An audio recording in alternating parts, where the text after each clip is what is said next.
Bonjour, nous allons aujourd'hui parler du traitement de la fibromyalgie, traitement qui se décompose en 3 piliers essentiels.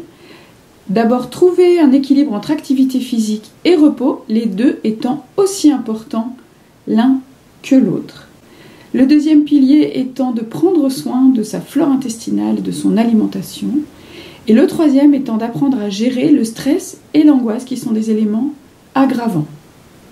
Vous remarquerez que dans ces 3 piliers, je n'ai pas parlé des médicaments et j'y reviendrai pour vous expliquer pourquoi les médicaments ne sont pas la panacée dans cette maladie.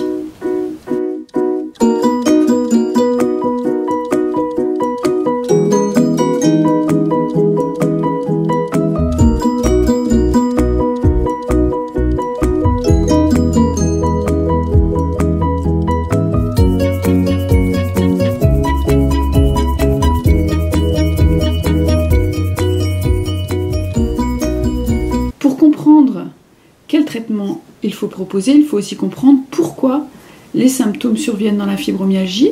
Et à l'heure actuelle, il commence à y avoir beaucoup de pistes qui émergent pour comprendre les douleurs et la fatigue. La première piste est une piste assez ancienne, qui est toujours d'actualité, qui consiste à considérer dans la fibromyalgie que l'ordinateur central est déréglé et que du coup, toutes les sensations qui viennent du corps sont amplifiées. C'est la piste de l'hypersensibilisation centrale. Cette piste est toujours valable à l'heure actuelle et elle est même confirmée par les études qui consistent à réaliser des IRM fonctionnels et des TEP scans fonctionnels à des patients. Dans le cadre de recherche pour l'instant, ça ne se fait pas en routine, et qui montrent que le fonctionnement du cerveau en cas de stimulation douloureuse n'est pas le même chez les patients fibromyalgiques et les patients non fibromyalgiques.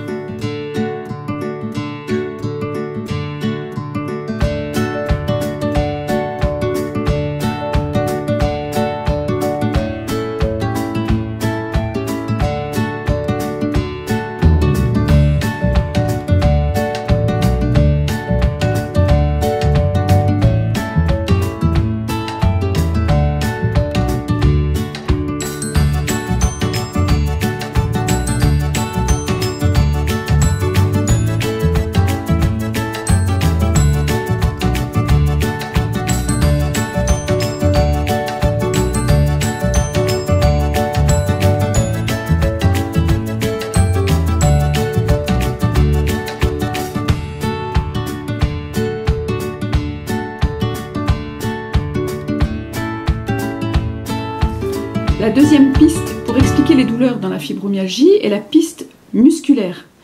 Elle est beaucoup plus récente et elle montre en fait que les muscles du patient fibromyalgique se comportent au repos comme le muscle d'un patient qui ferait un sprint et qui dépasserait les capacités métaboliques de son muscle et donc en produisant des toxines, des lactates, des pyruvates qui vont s'accumuler dans les muscles.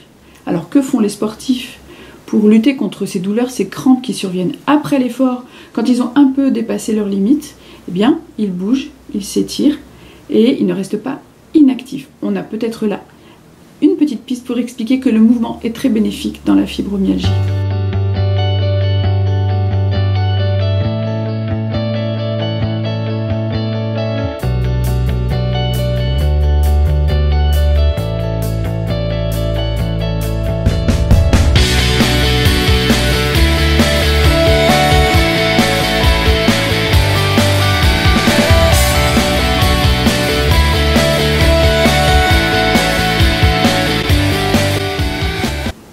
Piste intéressante dans la fibromyalgie, comme dans le syndrome de fatigue chronique, qui sont pour moi 2 versants de la même maladie.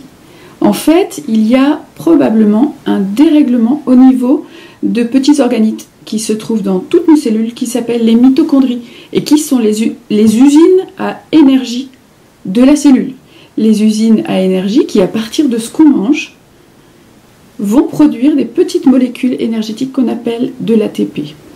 Eh bien, ce mécanisme de production énergétique est perturbé dans la fibromyalgie et il a probablement un lien avec la grande fatigue et la grande fatigabilité à l'effort des patients fibromyalgiques.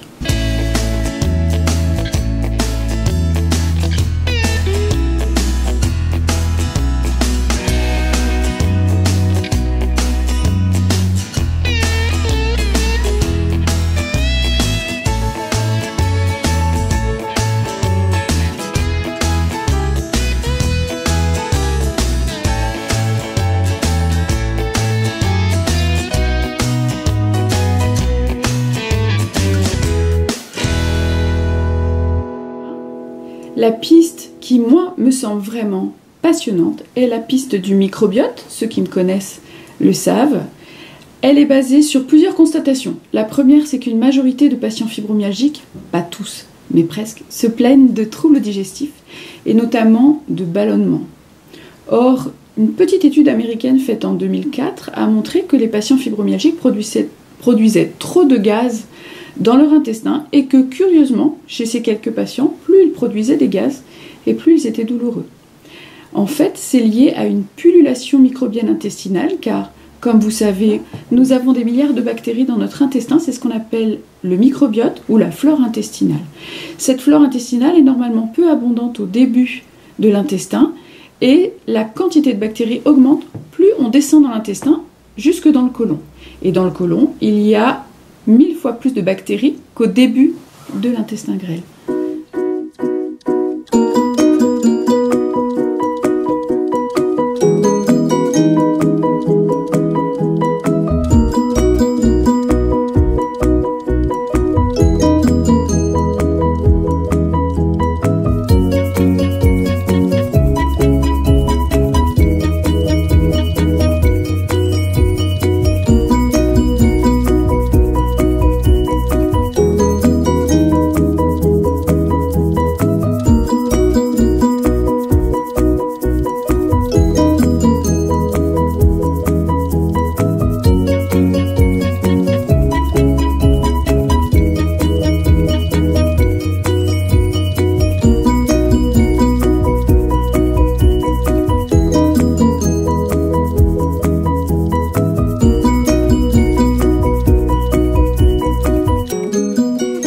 Dans la fibromyalgie, une étude toute récente a été publiée par nos amis canadiens et ils ont étudié le microbiote des patients fibromyalgiques par rapport à des patients non fibromyalgiques et ils ont montré que ce microbiote était très différent. Alors voilà l'hypothèse que je formule. Le microbiote des patients fibromyalgiques est déséquilibré, trop abondant. Et dès que les patients mangent des aliments qui fermentent dans l'intestin, cela produit du gaz. Or, les gaz que l'on produit ne sont pas tous anodins, et il y en a un notamment qui s'appelle le sulfure d'hydrogène, et ce gaz est toxique pour l'organisme si l'on en produit trop. En l'occurrence, il va paralyser la production d'énergie par nos petites mitochondries dont j'ai déjà parlé, et il est capable de dérégler les neurones et de provoquer des douleurs. Voilà pourquoi je vous parlerai juste après de la piste intestinale pour soigner la maladie.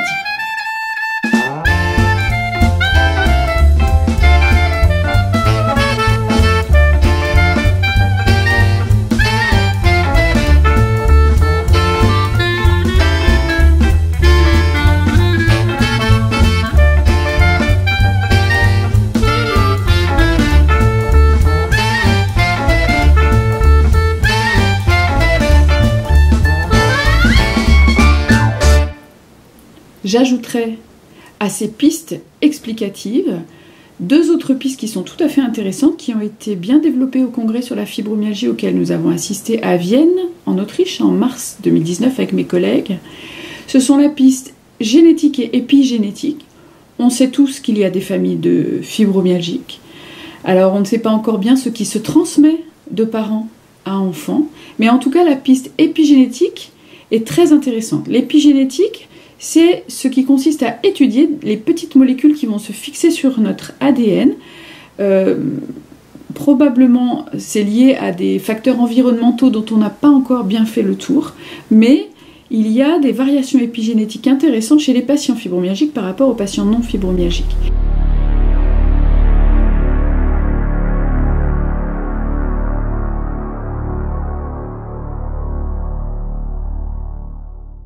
Et la deuxième piste, c'est celle de la neuropathie des petites fibres, dont on parle déjà depuis quelques temps. Les petites fibres nerveuses qui se trouvent aux extrémités, en fait, sont perturbées, elles fonctionnent moins bien, elles peuvent être enflammées, et cela peut causer des fourmillements, des élancements dans les extrémités, et potentiellement contribuer à la sensation douloureuse dans la fibromyalgie.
maintenant, qu'est-ce qu'il va falloir faire pour aller mieux, chers amis fibromyalgiques? La première chose, il faut prendre soin de vous. Il faut recentrer sur vous. Les patients fibromyalgiques sont des gens tournés vers les autres, qui ont toujours envie de bien faire et qui se laissent pomper toute leur énergie. Donc maintenant, on recentre un peu sur soi, on prend des temps de repos et on alterne avec des phases d'activité. Alors fini les journées où on va faire les carreaux, le ménage en grand et on va mettre 3 ou 4 ou 5 jours à s'en remettre. Il faut considérer que vous avez une batterie qui ne se charge pas complètement, comme un téléphone qui ne se rechargerait pas jusqu'au maximum de la batterie, et la charge de la batterie va varier en fonction des jours. Donc à vous d'adapter, d'écouter votre corps et d'arrêter quand vous sentez que vous arrivez à la fin de la batterie, quand vous sentez arriver un peu les douleurs, un peu la fatigue, un peu l'irritabilité, c'est là qu'il faut vous arrêter. Ça, c'est très important. À côté de ça, il faut aussi bouger. Alors bouger, c'est pas toujours facile quand on est en phase très douloureuse, mais bouger, c'est pas forcément beaucoup bouger. Certains d'entre vous qui ne sont pas tellement déconditionnés vont pouvoir progressivement, tout doucement, 5 minutes, 10 minutes, 15 minutes, 30 minutes, 1 heure par jour, reprendre une activité physique douce. Ça peut être un peu de gym, un peu de pilates, ça peut être un peu de vélo d'appartement ou de vélo électrique, un peu de piscine. Chacun trouve la solution qu'il lui faut. Si vous choisissez la marche, il faut être bien chaussé, avec des semelles qui rentrent bien dans la voûte plantaire, qui vous soutiennent bien, éventuellement avec des chaussettes de contention. Et il ne faut pas dépasser les limites, il faut vraiment des temps de pause. Et puis ceux qui sont très déconditionnés, eh bien, ils vont y aller tout doucement. Ça veut dire un petit peu de mouvement, tout doux. On essaie de bouger les articulations très doucement, on essaie de toutes les bouger. Et pour certains, ça passera par de la kiné, mais parfois aussi par un centre de rééducation avec un médecin rééducateur, parce que quand la fibromyalgie s'associe à de l'arthrose, à des problèmes lombaires, à une hernie discale qui a été opérée, ou à d'autres problématiques rhumatologiques, eh bien, il faut parfois se faire aider par des médecins spécialistes. Voilà. Ce que je peux vous dire en tout cas sur l'activité physique, c'est qu'elle est aussi importante que le repos dans l'organisation de votre programme quotidien.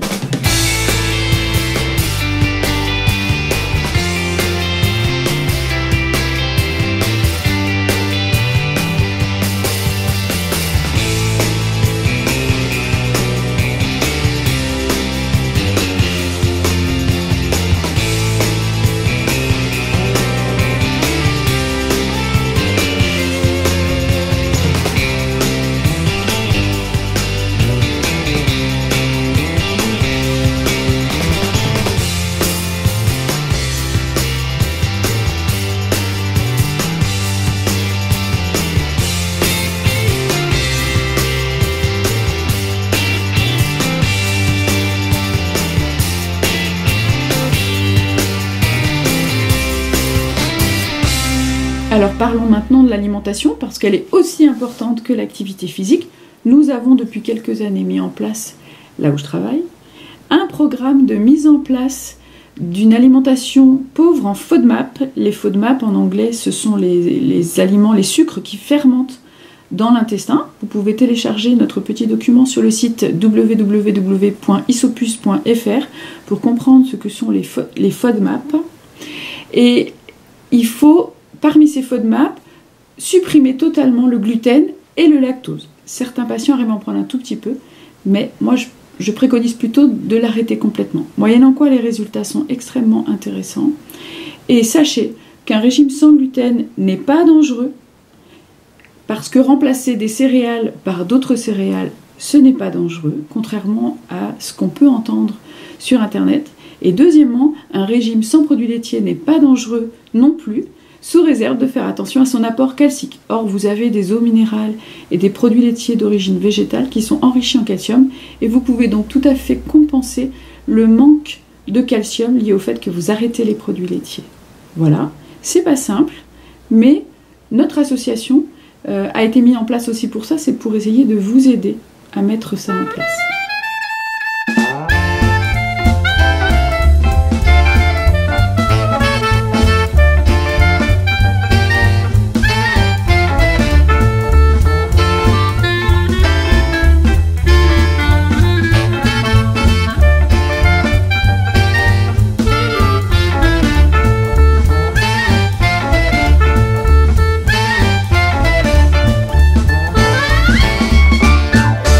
Alors parmi les pistes de traitement, et notamment un des piliers essentiels du traitement dont je vous ai parlé tout à l'heure, je vous ai parlé d'éloigner le stress. Eh bien, éloigner le stress, ça comporte beaucoup de choses. La première chose, c'est, et c'est pas facile, il faut essayer de s'éloigner des personnes qui sont toxiques et qui vous font du mal psychiquement, parce que les patients fibromyalgiques sont malheureusement assez souvent harcelés ou embêtés, voilà, par des gens qui leur font du mal. Donc ça, c'est une chose importante et c'est facile à dire et c'est pas facile à faire. Un certain nombre de patients, pas tous, mais quand même, on en voit assez régulièrement, ont développé leur maladie après un événement traumatisant. Cet événement traumatisant, je ne le considère pas comme un facteur déclenchant, mais comme un facteur précipitant. Parce que finalement, quand on interroge les malades, eh bien, ils avaient déjà un peu des symptômes avant, mais qui ne les gênaient pas beaucoup. Et cet événement déclenchant, ou précipitant plutôt, a tout fait basculer. Et ces patients-là vont devoir aller chez le psychologue ou chez le psychiatre pour travailler sur cet événement, parce que si on ne travaille pas dessus, eh bien on aura aussi du mal à aller mieux, ça fait partie de la prise en charge.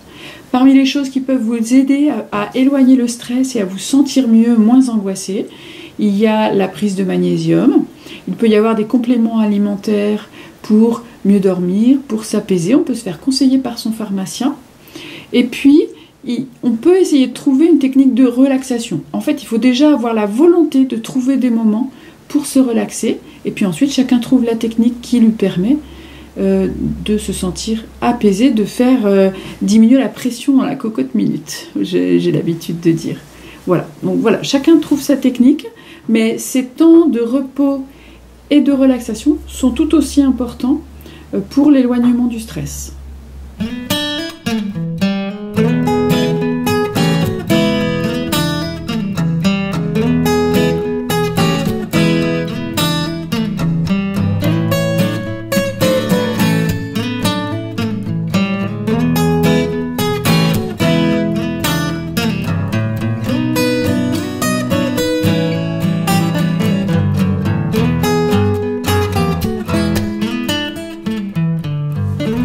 Enfin, j'avais parlé des médicaments en disant que c'était pas la panacée. Alors ça peut rendre service, notamment lorsqu'il y a une dépression, ou même parfois on prescrit certains antidépresseurs ou certains antiépileptiques pour réduire les douleurs. Alors ça ne marche pas chez tout le monde, ça déçoit beaucoup les patients, mais quelques patients en tirent bénéfice, donc du coup ça vaut le coup d'essayer.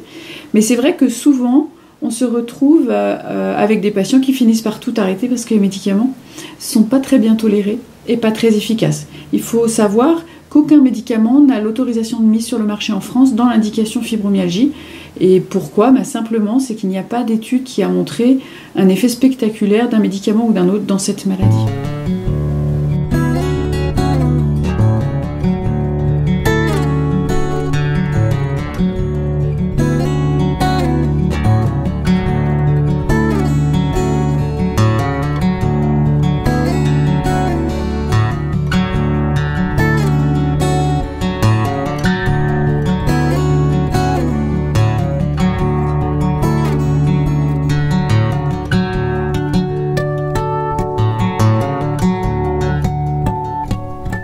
Voilà, mon petit topo touche à sa fin.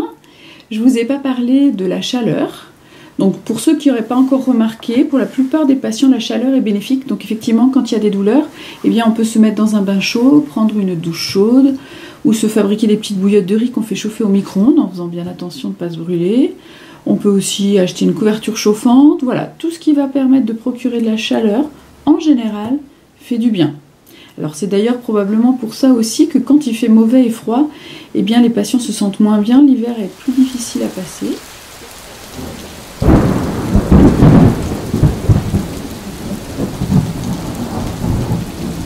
Il y a peut-être aussi une question de pression partielle en oxygène. Vous savez qu'il y a de l'oxygène dans l'air bien sûr, et quand il fait mauvais, la pression atmosphérique diminue.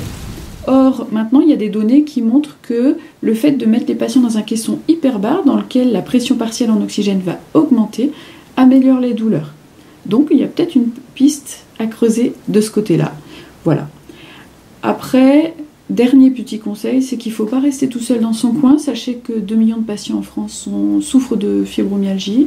C'est pas toujours facile quand on n'est pas soutenu par le corps médical ou par son entourage. Donc ça peut être une solution de rencontrer des gens, d'aller dans des associations, en faisant attention à ce qu'on peut vous vendre évidemment, mais en tout cas pour se sentir soutenu, pour ne pas se sentir seul. Et ça fait partie du traitement et ça permet de se sentir mieux.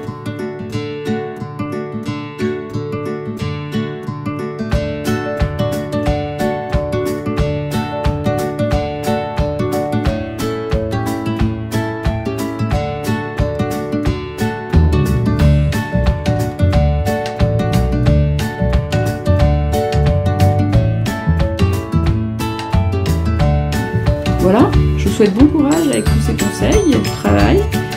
Et n'hésitez pas à aller sur le site de notre association si vous voulez des informations. À bientôt.